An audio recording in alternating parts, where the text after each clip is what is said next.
Guys, today we're going to make a nice, simple, loving video. It's going to be great. This is how my mom exploited me for money as a child and simultaneously subjected me to years of verbal, financial, and of course, physical abuse. Never mind. My mom controlled what I posted and what I would say on camera.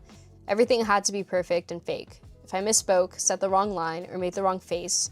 Just like we've seen with Shari Frank with The House of My Mother and Jeanette McCurdy when it comes to I'm glad my mother's dead. This continues to happen. You know what's so funny is I have got the most pushback, or I used to get the most pushback. One of the videos I made back in the day was a video talking about, I know the famous outdoor boys. I get it. I know you guys love them. Cool. I made a video talking about how I don't think it was good for him to have his child in a lot of the videos and his child to have his own channel. Listen, I'm all for the, making money and all that. But as you'll see in this story more and more, you just never know what's going on behind the scenes. We thought Shari Frank, the 8 passengers, their life is so great. Shari had her own YouTube channel as a child. And you still see that it's not what it's all cracked up to be. She would scream and shout at me. And I was 11 getting called a fucking bitch because I wasn't able to say things correctly on camera after being fed lines of words 2 minutes before the camera would roll. None of us really know these people behind the scenes, absolutely. None of us know these parents behind the scenes. It's just so easy for us, and this is one of the problems that comes with parasocial relationships. We see somebody on there smiling, or this girl was 9 years old, I think, when she started her channel, when her mother made her do all these stuff and like that. I just think it was so crazy that we just look at these young teenagers, we look at these young people, and we just think their lives are so amazing. And if we do see the parents or the mother or the father pop up in there, we're just like, oh, these are great people. My mom's a spender. I'm sure most of my income went into her extensive handbag collection, as you can see here. The account is now private, but these screenshots are from that account. Again, very extensive collection. Now she spends her time purchasing Labubus and handbags for her Labubus. I'll hide that account for her sake, so you guys don't harass it, but here are the screenshots of that. We have got to stop treating these kids like they're grown adults, because they're not at the end of the day. These kids are carrying the burden of having to provide their parents with these luxury living. I remember watching that Charlie D'Amelio. Now, I know her parents were already wealthy, but she was still carrying that burden of having to provide some kind of money. You best believe that was what was going on. And so I could never imagine being a kid having to take care of my parents. And if I don't feel like making a video or I feel like crying, there's just no escape. And if I decide to ever defy my parents, I'm going to get shut down. In fact, whenever we would argue, it would lead to me being grounded, sometimes for months at a time. The only way I could get out of my punishment was if I showed my respect to her by posting YouTube videos. Some of the videos you guys might have watched from my old channel weren't out of free will, but to get me out of a punishment. And this is the kind of behavior why you look at these kids and at some point you wonder, why don't they like their parents anymore? Why don't they talk great about them? Why don't they this? Why don't they that? Because they get fed up after a while. After a while of taking this constant abuse and getting constantly told that you're not worth anything, constantly getting told you are not worthy, you need to take care of this family. If you want to take a break, you're selfish. Man, I couldn't imagine. So of course, when these kids turn 18, they feel like they can finally breathe and their chest can open up. What do you think the first thing they're going to do is? She started yelling about how I had no respect, and I was fed up, and I was really tired, so I argued back. And when I did, she proceeded to slap me, shove me, and scream. I told her she couldn't hit me anymore because I'm 18. Then she grabbed this wooden mallet, as seen in the photo, and tried swinging at me with it. Mind you, I didn't even break this frickin' iron. So I didn't show this part of the story, but what happened here is that the curling iron went missing, and her parents went on a day vacation with her money that she's been making from YouTube. And when they get back, they find the curling iron in the little sister's closet. So this girl's little sister had it in her closet and she broke it on accident. But this young girl was like 8, 9 years old when this happened. And so her mother was still livid, pulls the little girl, this girl right here, pulls her out and says, hey, blah, blah, blah, blah, blah, blah, blah. And that's when you heard her say, I got fed up and we started arguing. And then she decided to pull out the mallet. She wanted to beat this little girl with a mallet for something she didn't even do. I can't recover the old videos, unfortunately, but new content will come out once I get my bearings straight. But for now, here's a really summarized version of the old video that I posted, along with some information that I decided to leave out. She still can't escape the Matrix, man. I really hate saying the Matrix. Let's take a breather here. We're at the end of the video. Let's just calm down. I understand loving making content. From young to old, we all love it. And from her past of making videos, I really hope she takes a break from it and decided she still wants to do it. It's funny that we talk about this because we just had that skater, Alyssa, who just decided won the gold medal. And she talks about how she stepped away from skating and she only came back to skating when she loved it, when she was, having fun again. Even when they ask her questions, you guys should check it out. Maybe we'll talk about it here soon. But there's so many videos on it, maybe not. But Alyssa Liu talks about, having fun and enjoying the sport.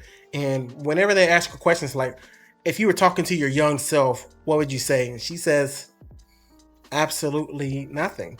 I wouldn't change a thing. Now, she's only 20, so there's not much younger to go, but it's just beautiful that she's starting to come into, look, you guys want me to tell you this beautiful story of this is how you become a gold medalist. This is how you get here. Yes, I like working hard. Yes, I love doing these things, but I know when it's time to take a step back. I know when it's time to not keep grinding it out, even though I'm not enjoying it anymore. I want to tell people, which she pretty much goes after, is I'm not going to give you anything. You guys just want advice and tips and you want me to write a book. You want me to do this. I'm not doing any of that. You guys are trying to pressure me into being this one-stop shop of advice and telling all these young girls, hey, here's what you got to do. You got to believe. No, you do what you got to do to get where you got to get, right? And I hope that's the message that this young girl gets, that yes, YouTube is great. Yes, YouTube can make you a ton of money. And yes, it can help her pay for her college. But from her past, it doesn't sound like she has the most healthy relationship with YouTube because it came from a place of abuse, providing for your parents, and having so much stress on your shoulders. So it may be good to take a break. And I'll tell this story here at the end of this video, and then I'll shut up and let you go. Or you can just click off. I did the same thing, and I made videos as a young man. I made videos when I was a kid, right? But I obviously didn't have a YouTube. I didn't have that pressure on me. I just made videos for Facebook at the time. And even then, most people were very encouraging because Facebook is only full of people who like you. It's not random strangers on the internet. So I was able to make content and all this stuff on my own. But when I finally did get into the YouTube world and I started getting negative comments and all that stuff, I was a grown man by this time. And it still affected me. And it got so bad because I associated YouTube with success, and it also came with a lot of stress, that I told you guys I already made like 3,000 plus videos. I had multiple channels and it was just stressing me out so bad. I ended up just having a mental breakdown in front of the camera. You couldn't tell because I made it seem like I was still having fun, but I absolutely wasn't. It was all coming from a place of, just like she says, I gotta make this video because it's important. And for her, it was to get out of punishment. For me, it felt like a punishment. It felt like I had to keep going to make whoever proud, right? And so I finally, and it sucks because I've been at YouTube for 9 years. You guys are just now seeing me. It's all good. It's all cool. I made videos for 9 years. I got to see a lot of great stuff. I never got to see the top of the mountain, the million subscribers or anything like that. But I got to see some pretty good highs for myself. I got to make some great creative work that I never thought I could do. I got to write so many scripts. I got to do so much research, and it was a beautiful thing. My channel was holding me back because I could not let go of the burden of this had to succeed. I have to be a YouTuber. I have to do these things. I couldn't see my life being anything else, even though I was still succeeding in my 9 to 5. I'm still succeeding in my 9 to 5 now. And I still want to have a creative direction in my life. I still, at some point, want to be a director and stuff like that. I don't know how to get there quite yet. But at the same time, I found myself wanting it so bad that I just completely fell apart. And like I said, I had a mental breakdown on camera, but people couldn't see it because they couldn't tell I was spiraling. But if you watch my content back there, you would have seen me spiraling completely out of control. I went from this to this and I started having an identity crisis. I went from this guy who was nice and buttoned up with a tie to a guy who was wearing a grill and chains to a guy who wanted to wear a fedora like I was a Redditor. It was like, if you would have watched me, it was batshit crazy. It really was. I remember at one point I was making videos interviewing people and I would just berate them. I would call people stupid. I can't even believe I did that stuff, but I wanted the clout. I wanted it so bad. I just felt like I have to do something extreme or nobody wants to watch me. So I just went completely out of character and I felt so bad during that time. And that's when my anxiety was spiking like crazy. I was streaming every single day and I just could not get away, man. And it was horrible stuff.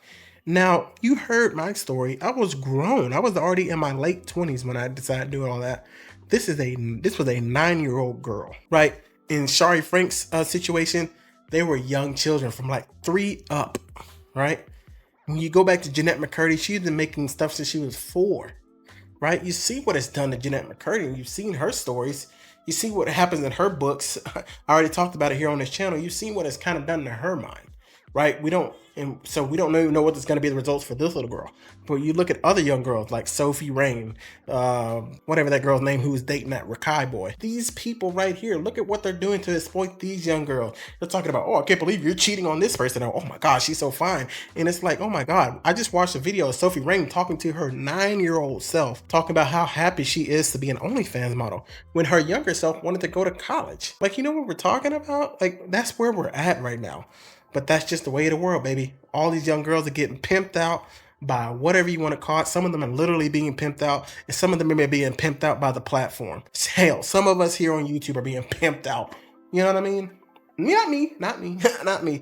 But some of us are. Some of us are. Some of these people are getting forced to make videos when they don't want to because they are the financial standings for their parents. So just think about that when you watch these kid channels before you're so quick to do all this stuff, okay? Just think about it, okay?